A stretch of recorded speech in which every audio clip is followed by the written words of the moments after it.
Hey everybody, this is Brad Bruce and I am here with Jase Marsiglia. And you're listening to the 5195 podcast. And it is it's a batwing humid night here in California.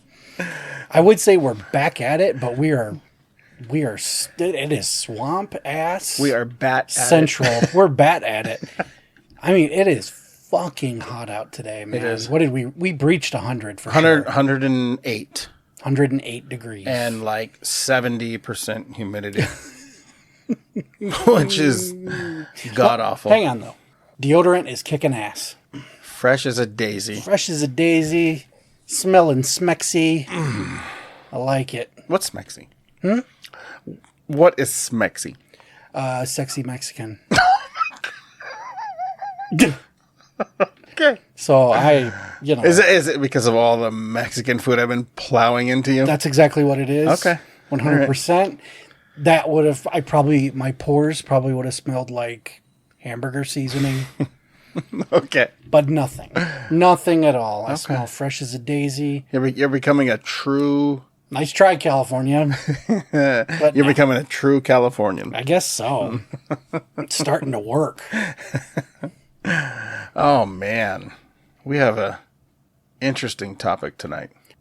I'm excited to announce that we're starting a new series on this show called the Gallery of Icons, where we're going to do sort of a deep dive / fan out of people we find iconic, our personal heroes. Our first picture in our Gallery of Icons is special effects master Rob Bottin, the guy behind many movies that we're going to get into in a minute here. But because, of course, we love the Tom Savinis, we loved John Carl Buechler, Rick Baker, Dick Smith. We could do episodes for all these guys. Yeah. And we probably will. But Bottin came... That was your pull, I think. And yeah. That was... I've always been fascinated with the man. That's the thing. The dude he's very mysterious. He's not a con circuit guy. And I don't think he ever has. Yeah. Ever. And because I've shaken hands with a lot of my heroes. I really have. And I would love to meet the Nicoteros and Howard Bergers and all these guys. I'd love to meet these guys. Bottin, I feel like I never will. Yeah, I know. It's fucking weird. And it's sad because his work left an indelible impression on me in a way that Savini's or someone's didn't. Yeah. Because I love Savini. I loved the gore. I loved the slasher stuff. I loved his creatures. Bottin's, though, there's a style to his that I'm going to mention when we get into it that I really it messes with me. Mm-hmm. His effects mess with me, and we'll get to that in a minute. You know what's interesting about him is that he sort of disappeared very young. Yes, from the business. He was born in El Monte, which is in between like Rosemead and West Covina. Mm-hmm. In 1959. Okay. April 1st, which I always thought that was funny. Yeah. Which makes him today 65 years old. Yeah. Which means by today's standards, he could very much be kicking ass. Oh, still. And, yeah. I mean, it's just weird because it's like, there's not much fact on why he left. Not at all. There's a lot of conjecture, a lot of speculation. Yeah. I was thumbing through my phone earlier and I landed on a Reddit post. I hope it's the same one I have because it was fucking hilarious. It was. Geek Squad? That I don't know. Okay. My bad. I didn't see who, but it was one of the first things that came up when I wrote, "Where was Rob Bottin?" Mm-hmm. And one of the Reddit posts, and again, it's Reddit, so take it for, what it is. But someone was trying to write a report. Mm-hmm. Is this the one you saw? I saw that one as well. Okay, a guy was trying to do a report on a film industry person that he respected, and he picked Rob Bottin. And he was like, I just want to interview the guy. Does anyone have any leads? And he starts, is there any way I can find him? And everyone was like, dude's been a recluse. He fell off the face of the earth. Some people said, and I speculated as we were discussing this off the air, did the CGI era push him out, frustrate him out? Did he see it and just go, maybe my time's done? I don't know. And that speculation I had, someone else speculated the same thing. They were like, I think the CGI era he just felt antiquated or something, which I don't buy. Because I feel like, because he did creature designs for a movie called Deep Rising, late 90s. And there's a lot of CGI in that movie, but there's a lot of practical in that movie too.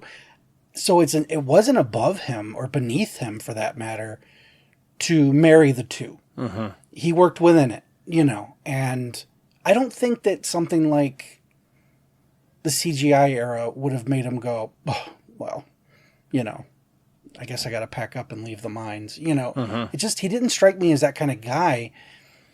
From the interviews I've seen and me neither. The things that he discussed and, his work acumen, I think he just had such an incredible body of work that he was happy with it and just was like, I'm just going to chill and enjoy it.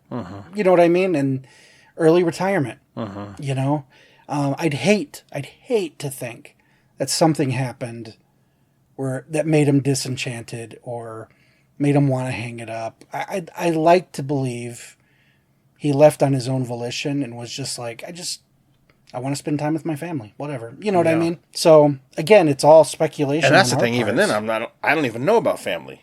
Me neither. Because I've heard things like one of the Reddit posts that I saw was a guy that worked at Geek Squad for Best Buy. Okay. And I'm like, again, it's one of those grain of salt fucking stories. I'm just like, come on, I could get on there and... I mean, it's Reddit. Yeah. And this guy was like, I work for Geek Squad, and I went out to his house to do a TV install. I saw this. And his house was full of props and all kinds of shit. And he said he was talking to him and he was like sharing stories about set. Mm-hmm. And he just said, I just don't want to be bothered. Like I'm a recluse. And I just don't want to do interviews. I don't want to. I just don't want to do interviews. I don't want to. I'm done. Yeah. And the guy said he was a super nice guy and all this stuff, which I'm like, okay. Also said he was either dating or married to someone who did Game of Thrones. A German photographer. Yeah. Yeah, which I'm like, okay, now do we got to start sleuthing? And that's the thing, I'm not going to dig into the guy's personal shit. Here's you know what? I am. Okay. Because I'm so enamored with it, and I know I'm not the only one that really want answers. Can't be. And I know he doesn't owe us jack shit, but it's just a serious curiosity. I'm like, I don't know anything about him outside of like interviews. Yeah. And a lot of the interviews that I've seen, pretty rare. And they're like 3 minutes and under. There's no lengthy interviews out there where he's actually giving up, serious nuggets of information about himself. Never does that. It's always just about... It's about the project. That's it. That's it. And that's the thing. The interview that always comes to my mind is the one for The Thing. It was like a 2-hour documentary that came with, I believe, the original Laserdisc or the collector's edition Laserdisc. So maybe the 90s, 96, 97. And he's very candid, very funny. He's a really funny guy. Very, yeah. And you could tell he was still excited to talk about what he did on The Thing. Yeah. And he talked about even the hardships on that movie, which there were many. He looked back at it fondly and with humor. And who was he fondling? Probably something made of... Okay. I got nothing. Yeah. Okay. Something made of latex. Latex and slime. A big pair of latex balls. Yeah. Latex balls that crawled away with spider legs.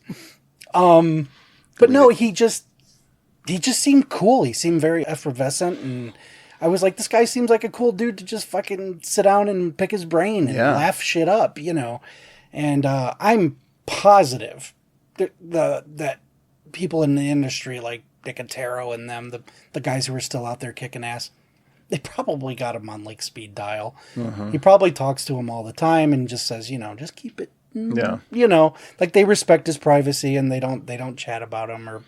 Did you hear? I heard another rumor that he just gave everything up and went into real estate. I shit you not. I saw that too, and I was like, I was like, now these people are just stretching. Because can you imagine I can imagine leaving Hollywood. We all get fed up. Yeah. Hollywood is a very he had it by the fucking foam balls that he was fondling. The ones that crawled away. Yeah. And to be like, I'm just going to sell houses. Yeah, no, that's bullshit. I think that's bullshit. Yeah, unless he just woke up one day and was just like, I've got a knack for fucking selling houses. Yeah. I'm not going to knock it. Fuck it. Yeah. But I'm like, I feel like if that was true, there'd be like a Bottin realty. Or, yeah. Yeah. And I'm just like, no, there's just nothing out there. No, there's not. There isn't. And it's like, he started when he was 17. I know. The guy was... And I think about it, he retired when he was 43. Yes. Like in 2002.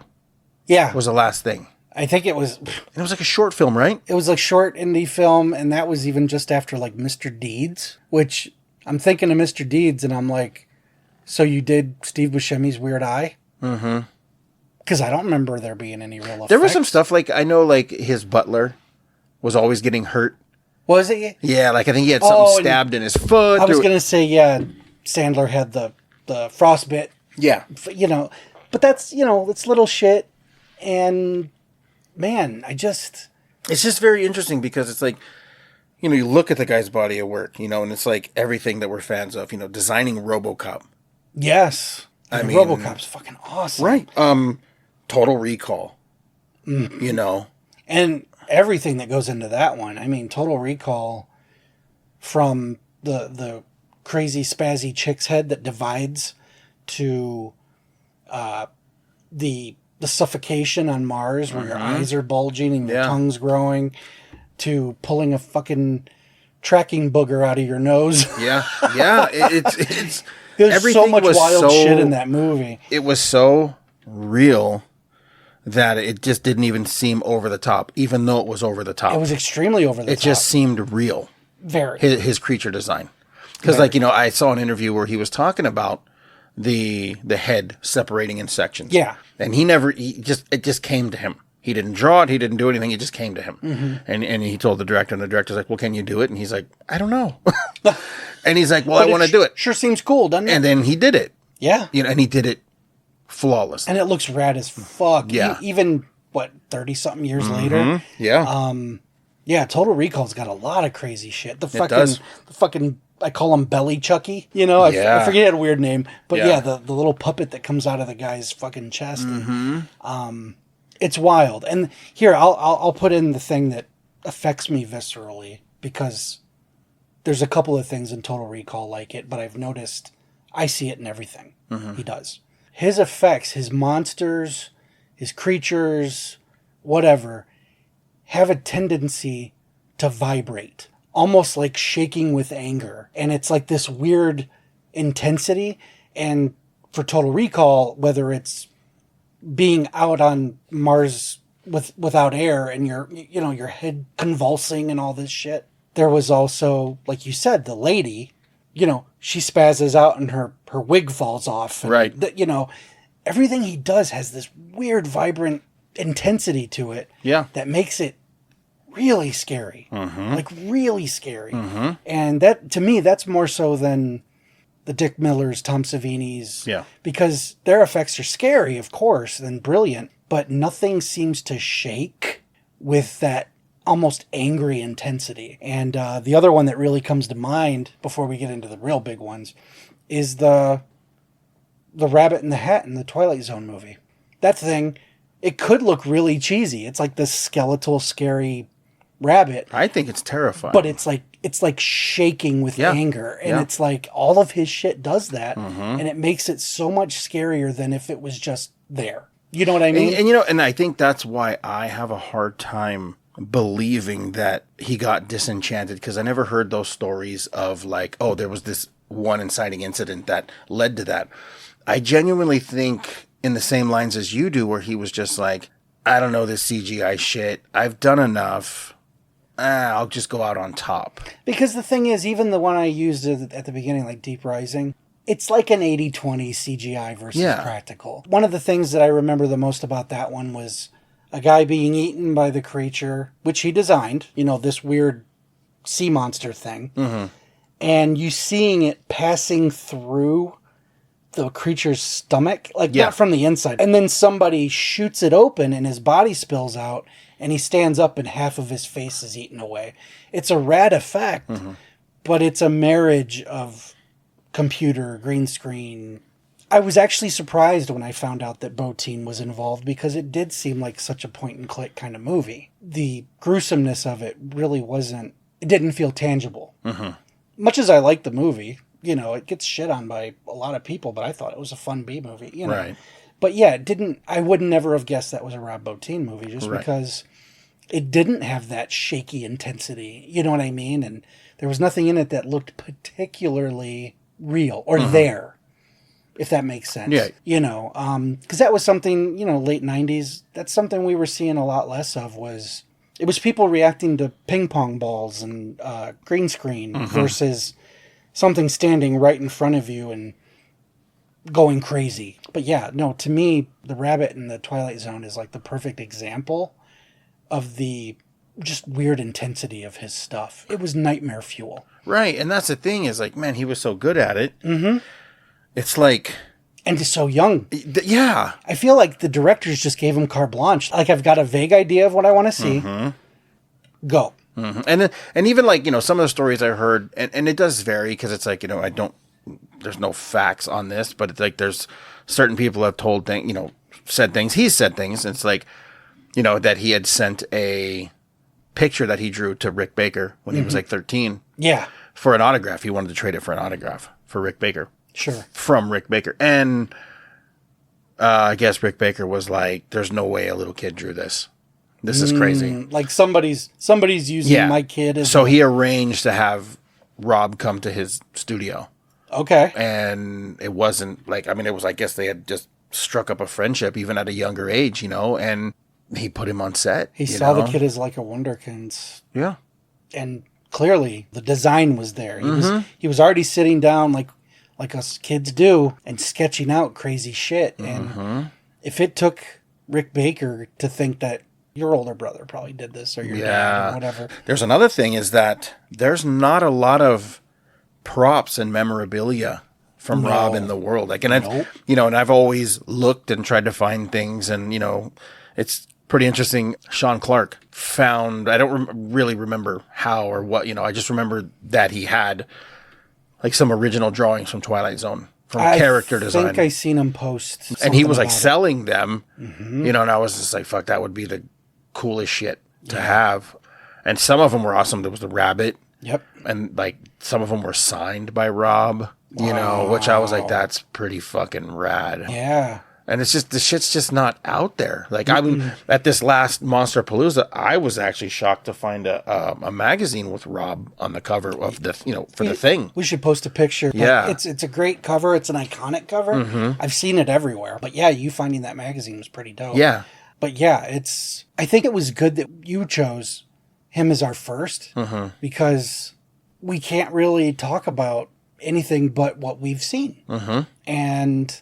because there's just not a lot of information. There's not a lot of speculation. He's one of the few people that cracked the Hollywood code and maintained his secrecy and maintained his privacy. Yeah. And I got to respect him for that. I do respect him. Pretty rad. I really do. And again, it's like, he doesn't owe us shit, you know, but it's like...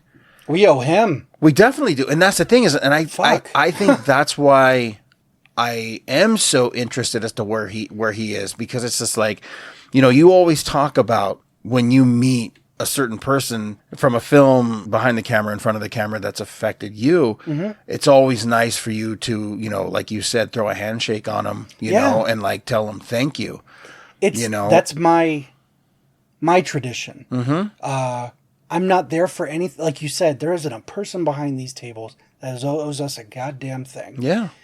We grew up enjoying their work. And to me, there's nothing more simple and pure than walking up and saying thank you. Yeah.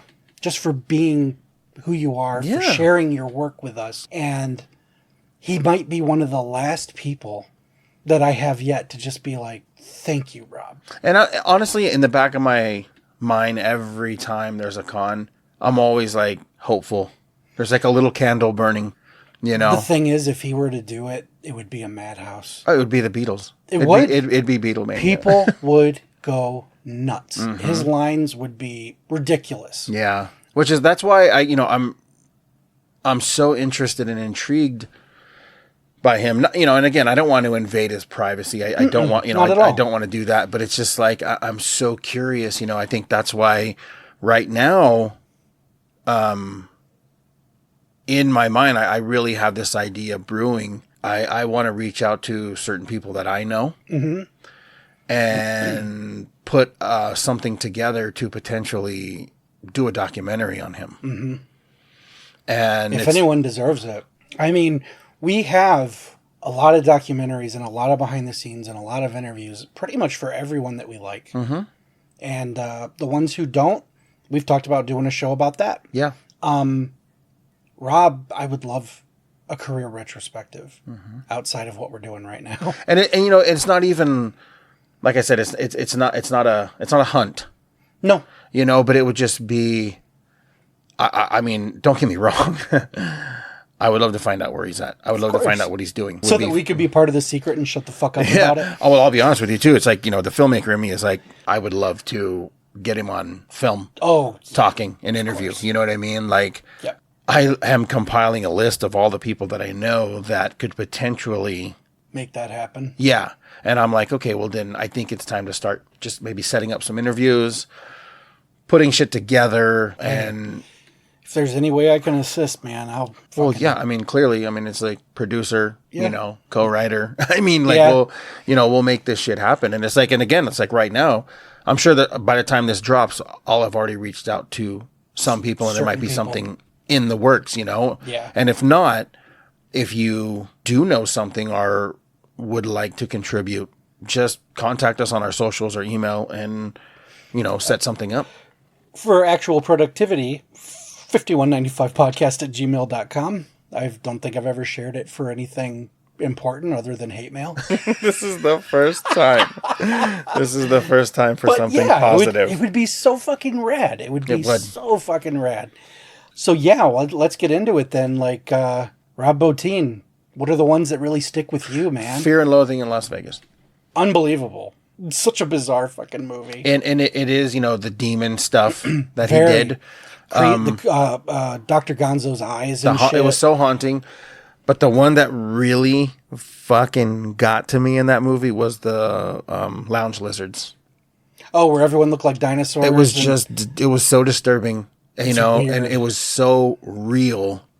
It looked like real humanoid lizards. And that, accompanied with the lighting, the production design, it's just like... And just the way Gilliam frames things. Yeah. And, that, I swear to God, like, even at the time when I watched the movie, I didn't know it was him. Me neither. And I watched it and I was just like, I kept talking about the fucking lizard scene. I was like, standout. Did we not fucking see the same movie? That didn't freak you out? It was weird. Like, it was disturbing as hell. And then, of course, when I found out that it was Rob Bottin, I was like, there it is. Of course. Yeah. Of course. That's why it was disturbing. Yeah, that's a big one. That's a big one for me. Dr. Gonzo turning into like a fucking Satan demon thing and beautiful fucking tits. Yeah. He had like tits on his back or something. It was weird. But what a fucking weird movie. I won't regale the story again. You could hear it in one of the previous episodes, but I do have an infamous story about when my dad dropped the thing on me and how that went. So you can find that in a previous episode. What I did not talk about was introducing it to my wife. Okay. We were just dating. She was kicking my tires and trying to do the horror thing. It wasn't really her thing. And I said, I want to show you the thing. It's one of the scariest movies I've ever seen. When it got to the dog kennel, which is like the first big set piece. Right out the gate, yeah. Yeah, it's the first real big set piece. The second the head split open and it did that shaking thing that I was talking about, it was like vibrating with anger or whatever. She beat the shit out of me. I got such a flurry of slaps to the shoulder, the arm, and she was going, turn it off, turn it off, turn it off, turn it off. And I was just like, okay. But she was just like, I don't know what the hell that was. I never want to see it again. Wow. It terrified her. And I was just like, in my head, I'm thinking it really doesn't get any better. No. It just keeps getting worse and worse and worse. And what's funny is she doesn't remember this. She must have really pushed it out of her brain. A few years later, we watched it. Mm-hmm. I got her to sit down and finish the movie. I got her to watch it from the beginning, and she was squirming, and it was uncomfortable, and she's like, I can't take it. And then I'd never forget it. At the end, she goes, great movie, never again. It just, she couldn't take it. Because, the movie is an assault. It is. It is 100% a fucking assault of just otherworldly, completely fucked up. No. I've always body horror. I've always referred to the thing as it's not a movie that you watch; it's a movie you earn. Oh yeah. And I had the pleasure a couple years ago to take my kids to the theater to see it for its 40th, and it was my first time seeing it at the theater too. And it was just fucking magic. Yeah, it was so cool. And there's not much we can say about the thing that hasn't been sent to death. But one of the things is, pun intended there, is that Rob was 22 when he was creature design. A kid. Yeah. People. This guy was, what the fuck? Yeah. And he was leading a team of over... Was it 40? I think it was 40. Yeah. Yeah. I think it was 40 effects artists. Now, mind you, he's 22, you said? Doing the thing? 22. He'd already done the Howling. Joe Dante's Howling. And those werewolves are fucking scary. They are. And again, I know I'm just grinding this into the ground. Eddie Quist's transformation is full of shaking, vibrating. Yeah. It's horrifying. It's horrifying because you feel the rage emanating off of this werewolf. And it's the long debate everyone has had. Same thing as this Die Hard: A Christmas movie. I know where it is. I know where you're going. Yep. Which transformation is better, The Howling or Rick Baker's American Werewolf? And mind you, I love both. Yeah. For very different reasons. The reason I like The Howling more, not only does the werewolf look scarier in its transformation, there's a shot, a brief one, of the mouth curling up into a smile. And what freaks me out about that as he's transforming is he looks like he's in as much pain as the guy in American Werewolf, except he's enjoying it. He's enjoying the pain. He's enjoying what he's turning into. He's embracing the monster. It's not a kid who's like, what the fuck is happening to me? And it just, you see every agonizing pop and snap and stretch. Yeah. You're seeing all this stretching and popping in this guy, and he's loving it. And he knows what he's going to do when he's completely transformed.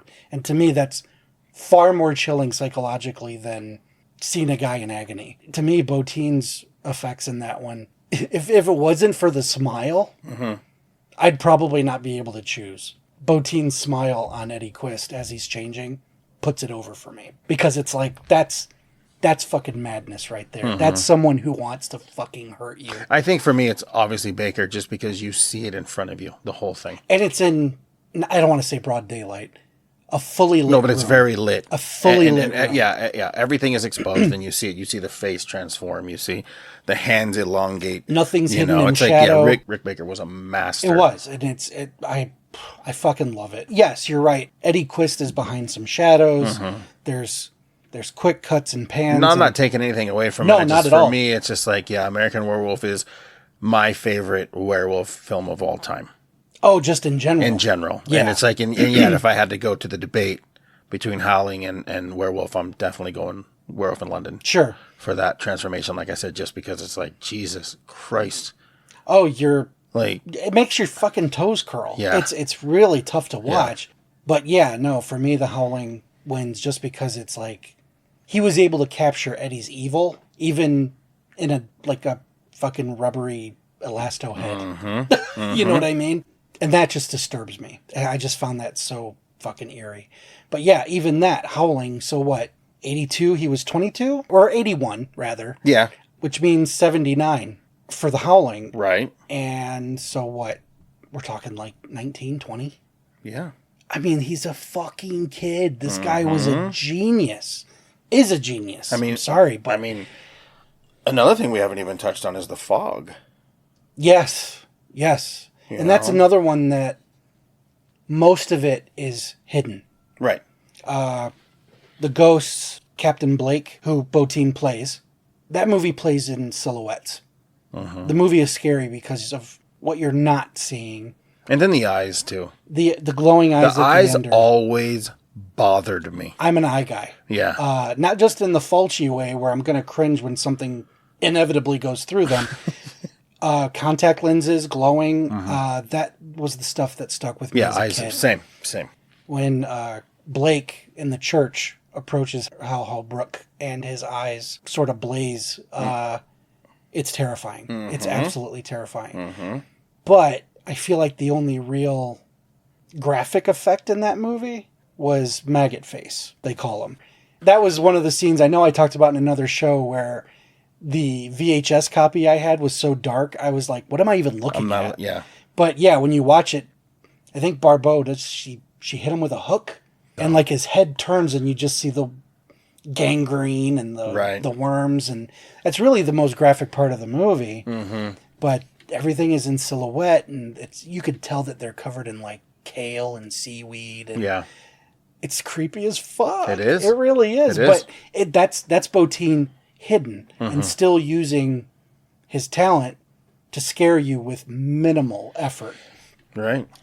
Yeah, I mean, the Fog, and even that one, that's a year prior to even the Howling. So we're talking someone fresh out of fucking high school, pretty much. And we can go before that, and we can talk about Star Wars. Yes. Now, I didn't know this story. You told me. So he was he was one of the members of the band in the cantina. Yeah. And one of the stories that I believe he's actually said the story. The interview's out there. You could find it. There was this moment on set where he was sitting down and this guy came up to him and was just like, how do you think it's going? He's like, this movie's fucking weird. Like, this is weird shit going on. I don't think it's going to be any good at all. I don't know. Like, it's fucking bizarre. Yeah. And the guy's like, oh, okay, cool. And then like he got up and walked away, and then someone came up to Rob and was like, what did George want? And he was like, what? He's like, that's George Lucas, the director. And he was like, fuck. Well, my career's over. Little did he know. Yeah.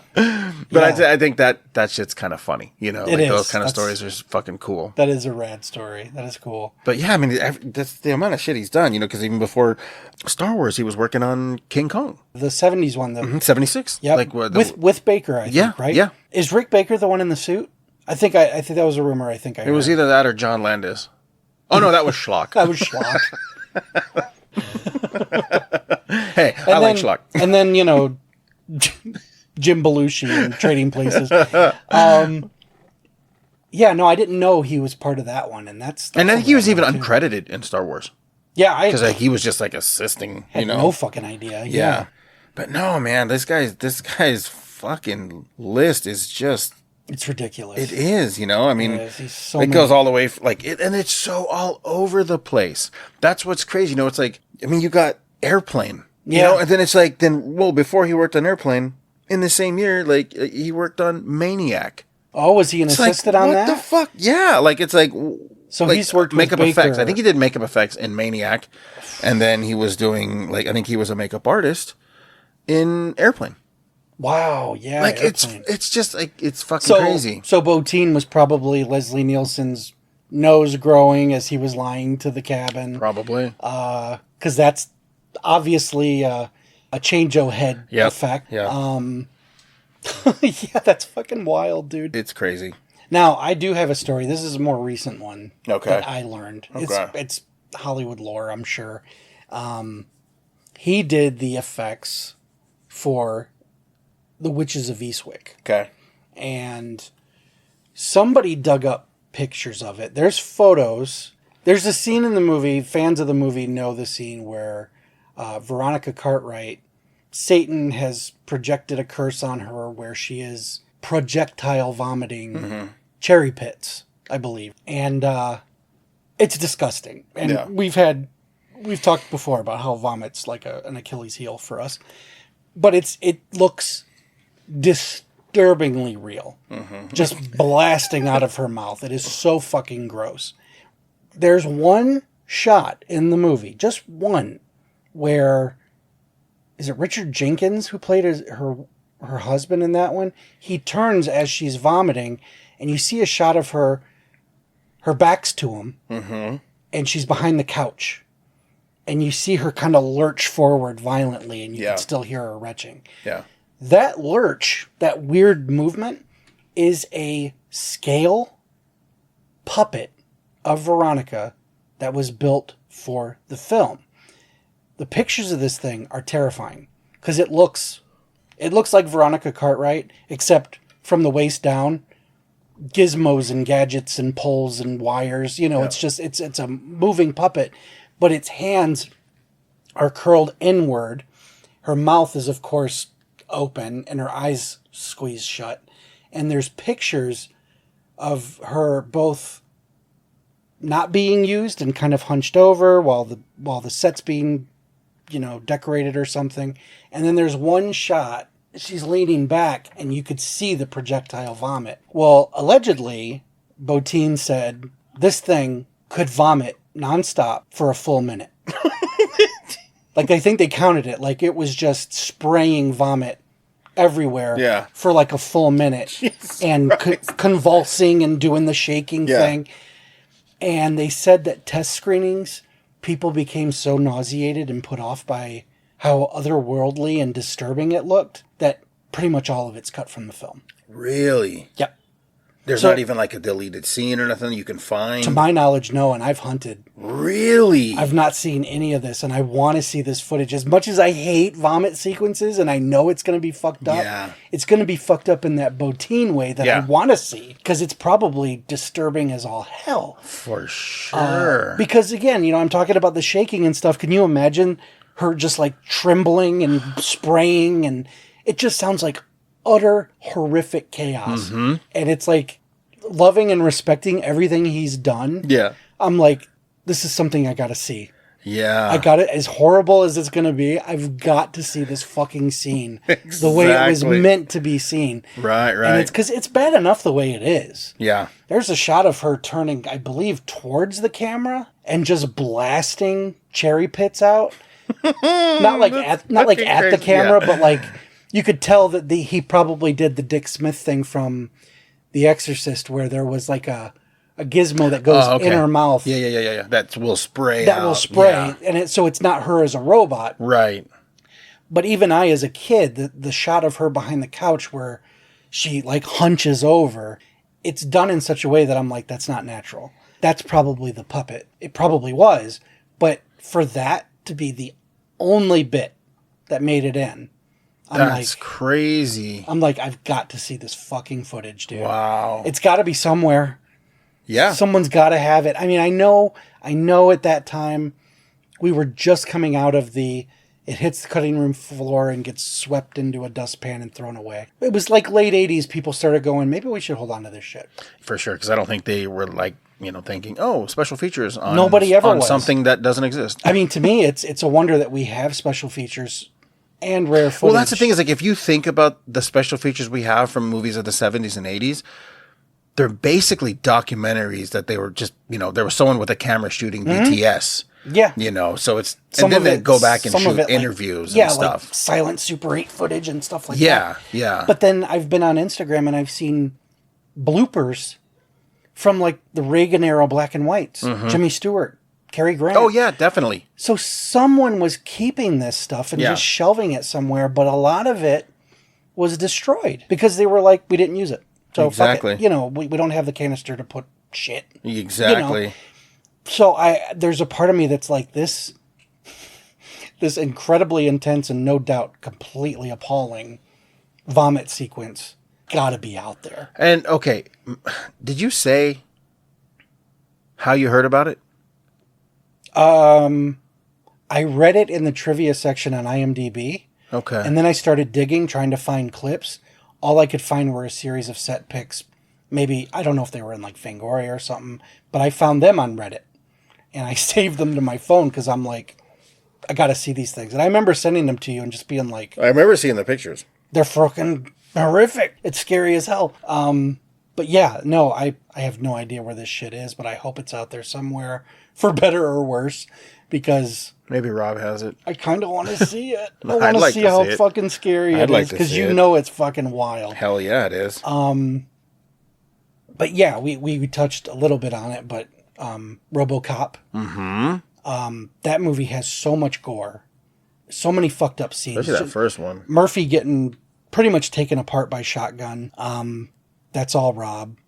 Of course, the guy we talked about in another episode who just gets obliterated in the conference room. Oh, by the Ed 209? Yep, that is fucked up. Yeah. And then we'd be remiss not to talk about my man who crashes his car into a toxic waste thing and then comes out a melting creature, essentially. That's horrific. Remember, like, wasn't it the Criterion where it was even more violent? If it is, I haven't seen it. You haven't seen it? No. I believe the Criterion RoboCop, it's even more violent. It's like NC-17. Is it in the movie or is it a bonus feature? No, it's in the movie. Like it's a recut of the movie. I have the Arrow box set. The new one. That they did, and I think there's like 3 versions of the movie. Maybe the Criterion version is on there. It might be. But I just remember for the longest time, like that Criterion version was like so hard to come by. Yeah. Because nobody wanted to get rid of it. Sure. You know, and I don't even know if they even made that many units, truthfully. I don't either. Because it was kind of hard to find. It was like a steel looking cover. Yeah, with the robot. He wasn't on the cover. No, it was just RoboCop embossed on the front of it. Like it was ironed in. No, I haven't watched. I really haven't dug into that set yet, but I bought it like immediately. And no, I haven't watched it. The only thing I remember was him coming out of the car or the truck. I think he gets spilled out the back or something. And then he gets up and he's like, "Aah!" And then he jumps on Ray Wise at one point, and then he gets hit by a car. And then it pretty much explodes. He's like a water balloon of just blood. Yeah. That's all I remember. So if there was more than that you remember, I don't. No, yeah, I do remember the watching one of the cuts, and I believe it was the Criterion where it was like way more gory. With everything? Everything. Okay. There was a lot of shit. Because that movie is fucking batshit crazy. I mean, my brother took me to see that shit. And it's like, and here's the thing, when I thought RoboCop, I thought what we got like in the toys and like the cartoon, you know what I mean? Like, yeah, just cool metallic I thought superhero. Silly. That's really what. And then when I saw him, I was genuinely disturbed by RoboCop when I first saw it. Sure. Here's the thing: RoboCop was one that I initially saw on television. Okay. So heavily. You edited. saw a very watered down version. Extremely. You saw what I thought I was going to see. Yeah, and it wasn't until I was a teenager and was like renting movies left and right for myself. That I did the Creepshow thing and watched it and was like, holy fuck, have they edited the shit out of this movie? Because this is fucking gnarly. The one that sticks out to me, even though the Ed 209's crazy, the whole fucking thing is crazy. It's so much of it. But the one that sticks out to me is Give That Man a Hand. Yes. That scene is so... Especially that part. It's fucking sadistic. God. Yeah. And it's funny because every time I watched that 70s show, I was just like... Red, yeah, we know a different Red. He's even wanting to put a foot up your ass. He's so much more cuddly than his character in RoboCop. Yeah, he's like one of the meanest villains ever. Yeah. And I fucking love Kurtwood Smith in that movie. But yeah, no, that's some prime Bottin shit in that one. What about Legend? Legend, that's a movie I've still never seen ever. Really? Yep. So is there any particular? Because I mean, do you do like fantasy?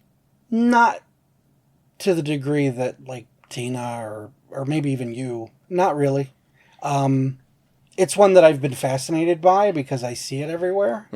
I do know that Tim Curry's in it, and I'd love to see Tim Curry. But that was another one that everything I know about Legend, I usually got out of like a Fango or something. Okay. And it looked cool, but I never pursued it. I mean, fucking Tim Curry. The fucking Lord of Darkness. Yeah, he's like this giant Satan. It's crazy looking. Really? Yeah, and it's like, I mean, I might get destroyed for this, but it's like I am a Tom Cruise fan. And and it's funny because I thought I wasn't, and then when I started like really listing movies that he's in, I'm like, fuck, I do like this motherfucker. No, there's, I always joke about it because I don't really know much about the guy. He seems kind of like a weird cat. Mm-hmm. You know, there's the whole controversy of his Scientology and all that. Mm-hmm. But then I look at his filmography and I'm like, damn it, I kind of like everything he's been in. Like everything. And it's become a joke in my household where we'll watch like a new Mission Impossible movie or, you know, something. And as soon as the credits roll, we're like, God damn it, Tom Cruise. I know. It's just like, dude, you've got... And even, here's what's funny. And this is so off topic, but we went and seen, I think, The Dark Knight. Okay. And there was a preview for Jack Reacher. Okay. And they built him up to sound like the biggest, most terrifying badass. And when they showed Tom Cruise, the theater erupted in laughter. Are you serious? I'll never forget it. And I just went, oh my God. I'm like, if Tom Cruise was in this audience, he's shrinking in his seat. And then it wound up being a huge success. I've never seen Jack Reacher. I know there's like 2 of them. But I'm like, you know it's probably fucking good because his track record is impeccable. Well, yeah, I mean, it is. But you know what? I'll be honest with you. I'm not much of a fan of his current stuff. Okay. I like the older stuff. I love Losing It. I love Color of Money. I love Rain Man. Mm-hmm. I love... What'd you think of Vanilla Sky? It took me a couple times to appreciate it. That one haunts me. It took me a couple times to appreciate it because I had to get through the imagery to understand the story. Because there was so much imagery and there was so much shock that I had to figure out what the fuck was going on. Mm-hmm. What were they trying to say? No, when you figure it out, it breaks your heart. And that's what did it. Yeah. But it did take a couple times to watch the movie. It's a weird one. But now I really do enjoy it. I don't revisit it. I don't because it's a downer. It is a big downer. It hurts to watch. It is a big downer, you know? It does tie in. I know it sounds like we're veering. Rob Bottin did Mission Impossible and all those rubber mask reveals and all that shit. That's Bottin too. Mm-hmm. Bottin worked with Tom Cruise. Because he did Legend. Yeah, you're right. I mean, it's Jesus Christ. It's just so much cool shit. Yeah. Legend, I need to just fucking bite the bullet. You really do because you know what? It's such a fucking good movie. Yeah, it is. It's a really good movie. It's like the Lord of Darkness is trying to steal daylight. Let him. And it's such a bizarre concept. It is. Yeah. And also he wants to marry Tom Cruise's chick. Who, if I'm not mistaken, is Ferris Bueller's, right? Yes. Mia Sarah? Yes. Okay. Which... Another reason for me to watch it, really. It really is. And she was such an early crush for me. And Tom Cruise's hair, man. Come on. Yeah. That's it. Is like, it just Vidal even past the Bottin stuff... And Mia Sarah and Tim Curry and the fact that Ridley Scott directed it. Yeah. It's fucking Tom Cruise's hair. Watch it for Tom Cruise's hair, all right? Just watch the breeze caress it. And then I guarantee you the next time I see you, you're going to have that hair.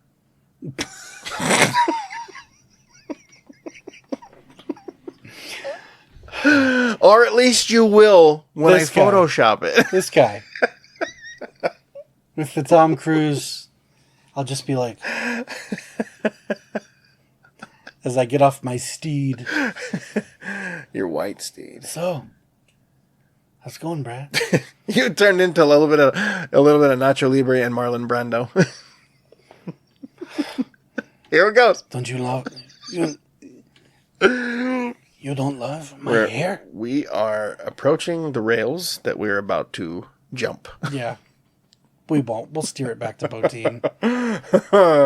Bottin did Nacho Libre. No, I'm kidding. Nice. 100% kidding.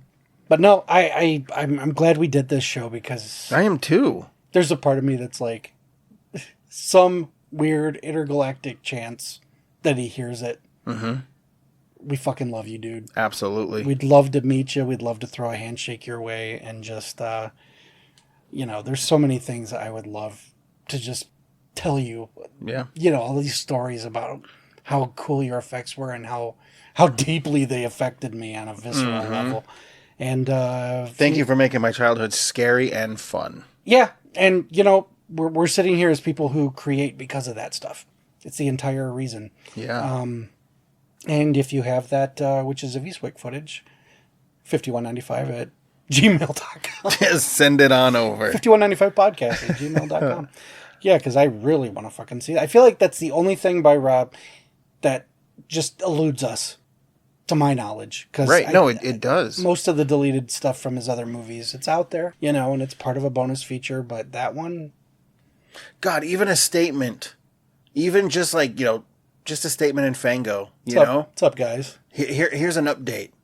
I think that would be enough. No, it wouldn't. No, it wouldn't. I want him to come out. I want him to. We got to get him in our documentary. Yeah, that we already have the fucking coolest name for. So yeah, because I don't want to touch on that. I don't even want to drop it right now.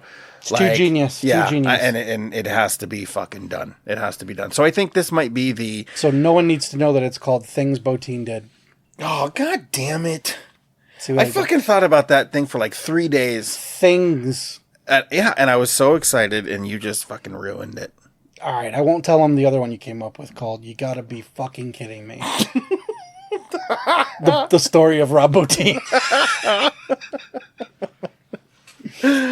No, I would think it's just fucking awesome. I would love to meet the guy. Yeah, and same here. I'm glad that we kicked off a profile. Yeah, well, I figured first profile show, really. Yeah. And he was our inaugural. I like that. Yeah. Well deserved. Definitely. All right, man. Well, I can't wait to do it again. Yep. Until next time. See you guys.